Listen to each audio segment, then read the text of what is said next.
Assalamualaikum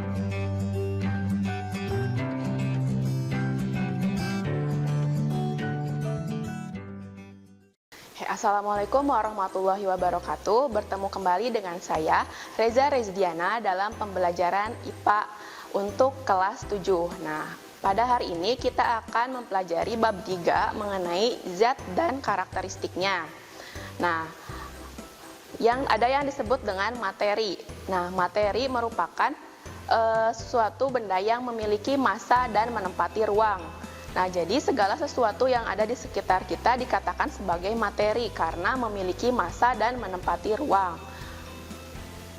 Selanjutnya, materi diklasifikasikan menjadi zat tunggal dan campuran berdasarkan jenis zat penyusunnya. Nah, materi zat tunggal ini merupakan materi yang tersusun dari satu jenis penyusun, sedangkan campuran adalah materi yang tersusun atas lebih dari satu penyusun. Nah, zat tunggal dibedakan menjadi unsur dan senyawa, sedangkan campuran dibedakan menjadi campuran homogen atau disebut juga larutan dan campuran heterogen. Nah, materi dibedakan menjadi materi tunggal dan campuran ya. Tadi materi tunggal itu dikatakan sebagai materi yang hanya terdiri dari satu jenis zat penyusun. Nah, ada unsur dan senyawa di dalamnya. Unsur adalah zat tunggal yang tidak dapat diuraikan lagi menjadi zat yang lebih sederhana. Contohnya adalah hidrogen, oksigen, natrium, dan berbagai unsur lainnya.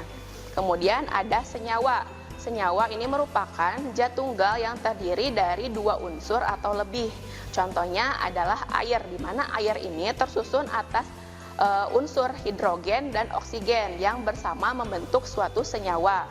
Kemudian ada garam. Garam ini contohnya atau nama ilmiahnya adalah natrium klorida atau NaCl, di mana tersusun atas unsur natrium dan klorida. Kemudian ada campuran. Dua jenis campuran berdasarkan zat penyusunnya, yaitu campuran homogen. Campuran homogen itu campuran yang susunannya sama atau tidak bisa dibedakan antara pelarut dan zat terlarutnya. Contohnya adalah air sirup. Misalnya air sirup, kita tidak bisa melihat atau membedakan mana air dan sirupnya. Jadi saat dibuat larutan menjadi menyatu dan serba sama. Sedangkan campuran homogen adalah campuran yang penyusunnya itu tidak sama atau bisa dibedakan. Misalnya contohnya adalah air kopi. Nah, air dan kopi saat dilarutkan, butiran kopinya itu masih terlihat dan apabila dibiarkan maka akan menimbulkan endapan. Selanjutnya, zat dapat mengalami perubahan karena mendapat suatu energi. Nah, jadi energi ini dapat menyebabkan perubahan pada suatu zat. Nah, jadi perubahan yang terjadi itu bisa berupa perubahan fisika dan perubahan kimia. Nah, perubahan fisika yaitu perubahan yang hasil akhir dari zatnya itu masih sama dengan zat sebelumnya, hanya berubah wujudnya saja. Sedangkan perubahan fisika adalah perubahan yang menghasilkan suatu zat yang baru dan berbeda dengan zat asalnya. Nah, selanjutnya mengenai sifat-sifat materi. Nah, sifat materi dikaitkan dengan perubahannya. Ada yang memiliki sifat fisika dan sifat kimia. Sifat fisika ini berkaitan dengan wujud zat seperti warna, kekerasan, tekstur, dan lainnya. Sedangkan sifat kimia ini berkaitan dengan komponen kimia penyusun dari zat tersebut. Nah, dikaitkan dengan ukurannya, sifat zat itu dibedakan menjadi sifat intensif dan sifat ekstensif.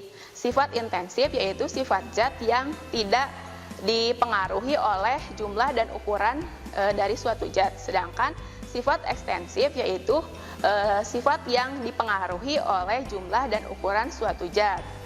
Berdasarkan wujudnya, materi dibedakan menjadi 3 jenis, yaitu zat padat, cair, dan gas. Nah, zat padat memiliki bentuk yang selalu tetap, sedangkan zat cair memiliki bentuk yang mengikuti wadahnya, sama halnya seperti zat gas.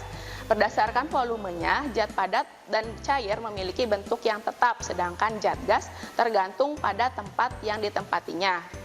Nah, kemudian berdasarkan kemampatannya atau impermeabilitasnya, zat padat tidak dapat dimampatkan atau sudah padat, sedangkan zat cair sulit untuk dimampatkan dan zat gas mudah untuk dimampatkan.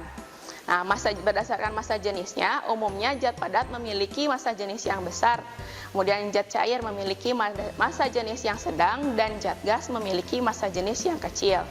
Berdasarkan kemudahan mengalir, zat padat tidak dapat mengalir, sedangkan zat cair dan gas dapat mengalir. Nah, 3 wujud zat itu bisa mengalami perubahan. Misalnya, zat padat dapat berubah menjadi zat cair dengan proses yang disebut dengan membeku. Nah, sedangkan proses dari zat cair menuju zat padat disebut mencair. Nah, proses perubahan dari zat padat menjadi gas disebut menyublim.